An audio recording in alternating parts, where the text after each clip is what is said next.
We're Charlotte and Ken, and together with our lovely dog Flo, we're on an epic road trip, driving to Southeast Asia and back.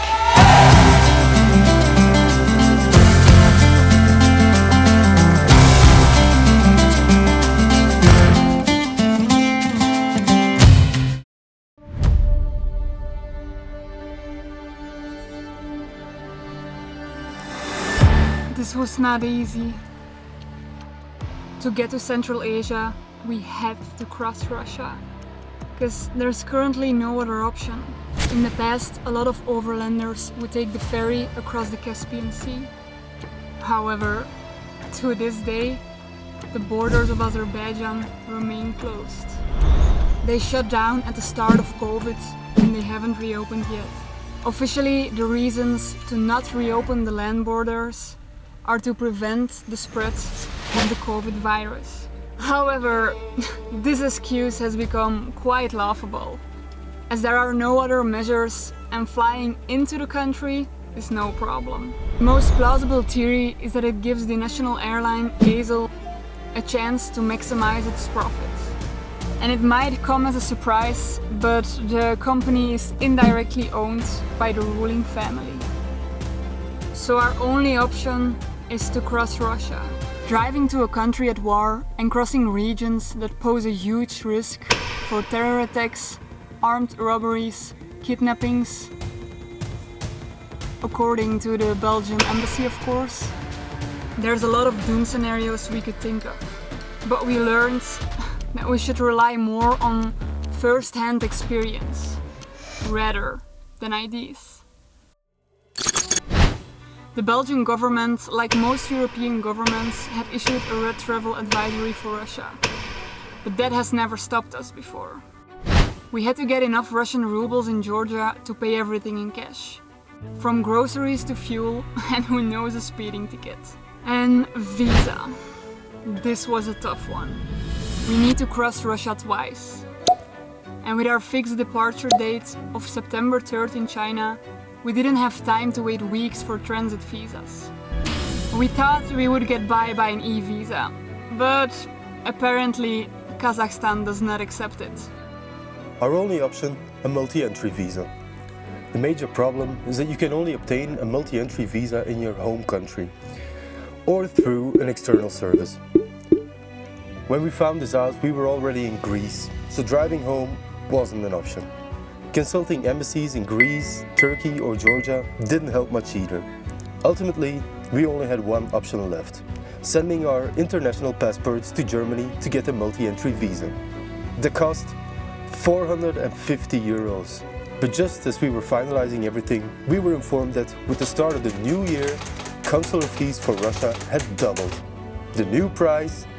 1,050 euros. But what else could we do but pay?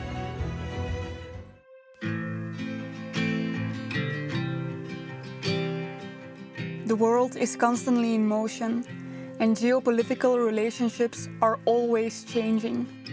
Our travels don't have a specific goal, but if they did, it would be to look beyond our own horizons. If we confine ourselves to our own living rooms, our view of the world can become quite limited. We are eager to explore new cultures and meet unique individuals, each with their own cultural and religious background. We want to broaden our world by looking into others. The media often portrays us an image that fails to reflect reality. A population can be unfairly equated with its government, whereas the reality is often quite different.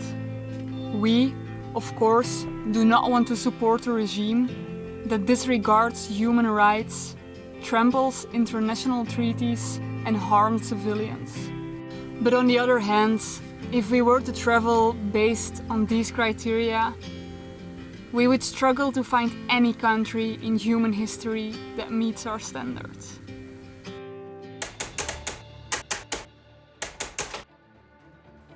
It was time to leave our friends behind and head to the Russian border. The crossing itself wasn't too bad, it was simply time-consuming. The crossing took about 5 hours in total. After the passport control, it was time for vehicle inspection. This seemed to go smooth until there was a change of shifts. We had to wait for an hour to give our filled out customs paper to the next border guards on duty. Another quick car check and the waiting game started. After some errors on the custom papers and filling them out again for multiple times, we finally had our customs declaration and our journey through Russia could start. After about 10 kilometers we encountered our first military checkpoint. The first of 5 within our first 24 hours in Russia. Everybody was friendly and very interested in our travels, but after a while it just gets annoying.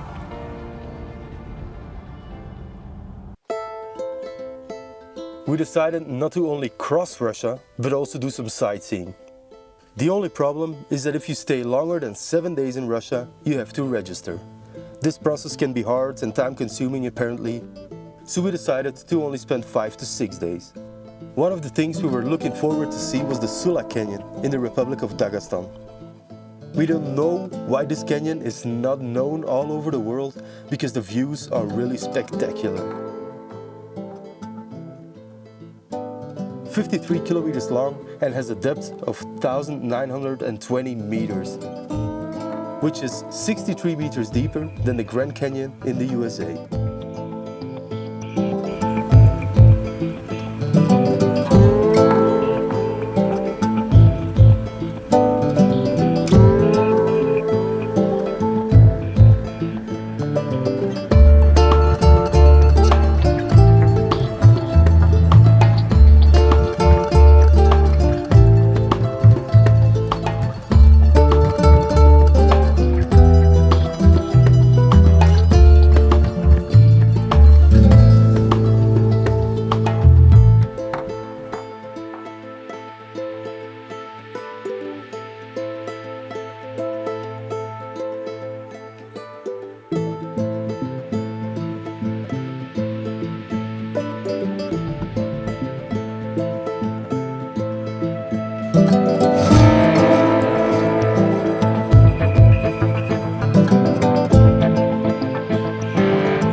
The cherry on the cake was when we got invited by 2 young sketchy looking guys passing us by in their car, missing front and rear bumpers.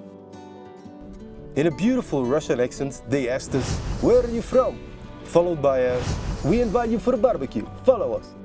I looked at Charlotte thinking, I don't know about this. And her reply was, Let's go. What can possibly go wrong? We pulled up at the spot near the Sericum Dune and we were welcomed by 20 to 30 people. It turned out all the people were working for the same company and had their annual staff party. We were treated almost like royals. Everybody went out of their way to make us have a good time. But we still had some kilometers to drive in Russia and decided to continue our journey the same night. Everybody warned us about the road conditions in Dagestan and that it was better not to drive at night.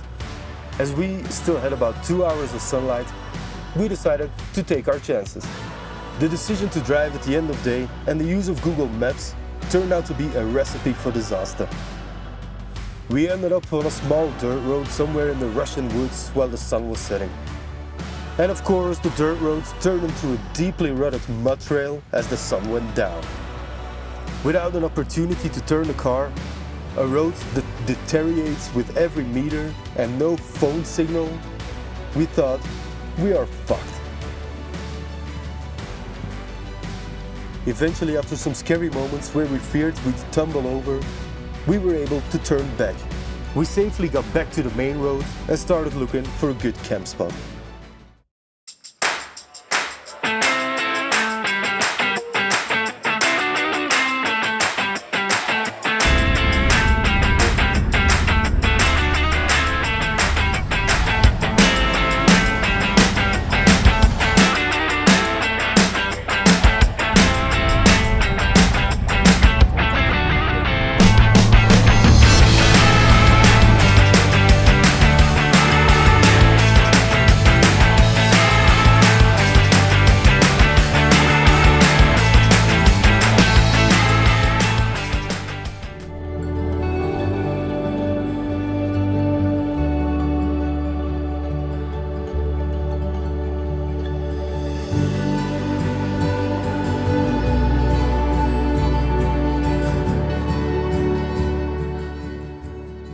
Despite the negative travel advice, the fears at home, and the doubts of our friends, the Russia we explored pleasantly surprised us. The nature was stunning, but above all, we were touched by the hospitality of the people. A war is never justifiable. In a conflict, there are no winners, only losers.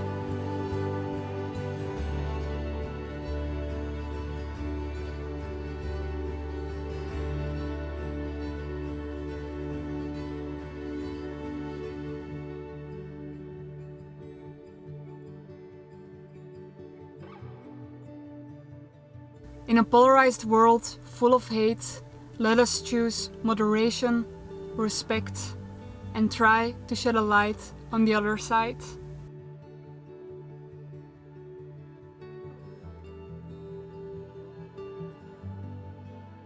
Thanks for watching, and hopefully see you in the next one.